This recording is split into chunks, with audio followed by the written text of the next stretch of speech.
Hello everyone, welcome back to my channel. ಇದು ಬುಧವಾರದ mini vlog ಆಗಿರುತ್ತೆ. ಬೆಳಿಗ್ಗೆ ಎದ್ದು ರೊಟ್ಟಿ ಮತ್ತು ಟೊಮೆಟೊಕಾಯಿ ಚಟ್ನಿನ ಮಾಡಿದ್ದೆ ಟಿಫನ್ಗೆ ಅಂತ. ಅದಾದಮೇಲೆ ಮುದ್ದನ್ನ ರೆಡಿ ಮಾಡಿ ಮುದ್ದುಗೂ ಕೂಡ ರೊಟ್ಟಿನ ಮಾಡಿ ಅವನಿಗೂ ತಿನ್ನಿಸಿ ಮತ್ತು ಸ್ಕೂಲ್ಗೂ ಫ್ರೂಟ್ಸ್ ಮತ್ತು ಡ್ರೈ ಫ್ರೂಟ್ಸ್ನ ಹಾಕಿದ್ದೆ ಇವತ್ತು ಅವ್ನ ಬಾಕ್ಸಿಗೆ. ಮನೇಲಾದರೆ ಫ್ರೂಟ್ಸ್ ತಿನ್ನಲ್ಲ, ಅಟ್ಲೀಸ್ಟ್ ಸ್ಕೂಲಲ್ಲಾದರೂ ತಿನ್ನಲಿ ಅಂತ. LKG UKG ಮಕ್ಕಳಿಗೆ ಇವಾಗ ಎಷ್ಟೊಂದು ಸ್ಟಡೀಸ್ ಇರುತ್ತಲ್ವ, ನಾವು ಅವ್ರ ಜೊತೆ ಹೊಸ್ದಾಗಿ ಕಲಿಯೋ ಥರನೇ ಆಗುತ್ತೆ. ನಾವೇನು ಓದಿದ್ದೀವೋ ಅದಕ್ಕಿಂತ ಹೆಚ್ಚಾಗಿದೆ.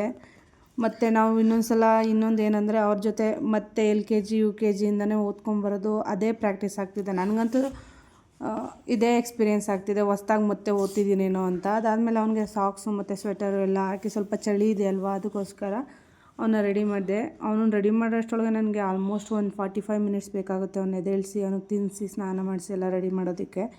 ನೆಕ್ಸ್ಟ್ ಅವನ್ನ ರೆಡಿ ಮಾಡಿಸಿ ಸ್ಕೂಲಿಗೆ ಬಿಟ್ಟು ಬಂದು ರೆಡಿ ಮಾಡೋಷ್ಟರೊಳಗಡೆ ಫುಲ್ಲು ಅದು ಇದು ತರಲೆ ಮಾಡ್ತಾಯಿರ್ತಾನೆ. ರೆಡಿ ಮಾಡ್ಕೊಂಡು ಹಂಗೆ ಹಿಂಗೆ ಮಾಡಿ ರೆಡಿ ಮಾಡಿ ಟೈಮ್ನು ಚೆಕ್ ಮಾಡಿಕೊಂಡು ಅಲ್ಲೇ ಇಟ್ಕೊಂಡಿರ್ತೀನಿ ಮೊಬೈಲ್ನ, ಟೈಮ್ ಆಗಿಬಿಡುತ್ತೆ ಅಂತ ಅಂದ್ಬಿಟ್ಟು.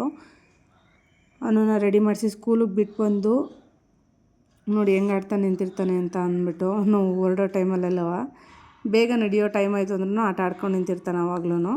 ನೆಕ್ಸ್ಟ್ ಅವನ್ನ ಸ್ಕೂಲಿಗೆ ಬಿಟ್ಟು ಬಂದು ಅದಾದಮೇಲೆ ನಾನು ಫ್ರೆಶ್ ಅಪ್ ಆಗಿ ರೆಡಿಯಾಗಿ ದೇವ್ರ ಪೂಜೆ ಎಲ್ಲ ಮಾಡಿ ಅದಾದಮೇಲೆ ಮತ್ತೆ ನನಗೆ ಮತ್ತು ನನ್ನ ಹಸ್ಬೆಂಡ್ಗೆ ಅಂತ ಅಂದ್ಬಿಟ್ಟು ಮತ್ತೆ ರೊಟ್ಟಿನ ಮಾಡಿಕೊಂಡೆ. ನಾನು ರೊಟ್ಟಿನ ಯಾವಾಗ ತಿಂತೀವೋ ಆವಾಗಲೇ ಬಿಸಿ ಬಿಸಿ ಮಾಡ್ಕೊತೀವಿ, ತಣ್ಣಗಾಗ್ಬಿಟ್ರೆ ಚೆನ್ನಾಗಿರಲ್ಲ ಅಂತ ಅಂದ್ಬಿಟ್ಟು. ಮಂಡ್ಯ ಮತ್ತು ಹಾಸನ ಕಡೆ ಇದೇ ಥರ ರೊಟ್ಟಿನ ಮಾಡ್ತಾರೆ. ಎಷ್ಟೆಲ್ಲ ಜನ ನೀವು ಇದೇ ಥರ ರೊಟ್ಟಿನ ಮಾಡ್ತೀರಾ ಅಂತ ಅಂದ್ಬಿಟ್ಟು ಕಮೆಂಟ್ ಮಾಡಿ ನನಗೆ. ರೊಟ್ಟಿ ಎಲ್ಲ ಆದಮೇಲೆ ನೆಕ್ಸ್ಟು ಬಟ್ಟೆ ಎಲ್ಲ ಮಡ್ಚೋದಿತ್ತು. ನನ್ನ ಹಸ್ಬೆಂಡು ವೀಡಿಯೋ ಮಾಡ್ತಾಯಿದ್ದೀವಿ ಅಂದ್ಬಿಟ್ಟು ಅಷ್ಟು ಬೇಗ ಓಡೇ ಬಿಟ್ರು. ಅದಾದಮೇಲೆ ಒಂದ್ಸಲ ಫುಲ್ ಎಲ್ಲ ಬೆಡ್ಡು, ಬ್ಲ್ಯಾಂಕೆಟು, ಬೆಡ್ಶೀಟು ಎಲ್ಲನೂ ಮಡಚಿ ಎತ್ತಿಟ್ಟು ನೆಕ್ಸ್ಟ್ ಅದಾದಮೇಲೆ ಬಟ್ಟೆಗಳೆಲ್ಲ ಉಲ್ಟಾ ಮಾಡಿ ಒಣಗಾಕಿರ್ತೀವಲ್ವ, ಸೀದಾ ಮಾಡಿ ಎಲ್ಲನೂ ನಾನು ಹಾಕ್ಕೊಟ್ಟೆ. ಅವ್ರು ನನಗೆಲ್ಲ ಬಟ್ಟೆ ಮಡಿಸ್ಕೊಟ್ರು. ನನಗೆ ತುಂಬ ಬೇಜಾರಾಗೋ ಕೆಲಸ ಮಾಡೋಕ್ಕೆ ಅಂದರೆ ಯಾವಾಗಲೂ ಬಟ್ಟೆ ಒಣಗಿಸಿಡೋದು ಮತ್ತು ಜೊತೆ ಮಡಚಿಡೋದು, ಅದ್ರ ಜೊತೆ ಪಾತ್ರೆ ತೊಳೆಯೋದು. ಬೇಕಾದ್ರೆ ಏನು ಕೆಲಸ ಬೇಕಾದ್ರೂ ಮಾಡ್ಬೋದು. ಇಷ್ಟೊಂದು ಬಟ್ಟೆ ಇತ್ತು ನೋಡಿ.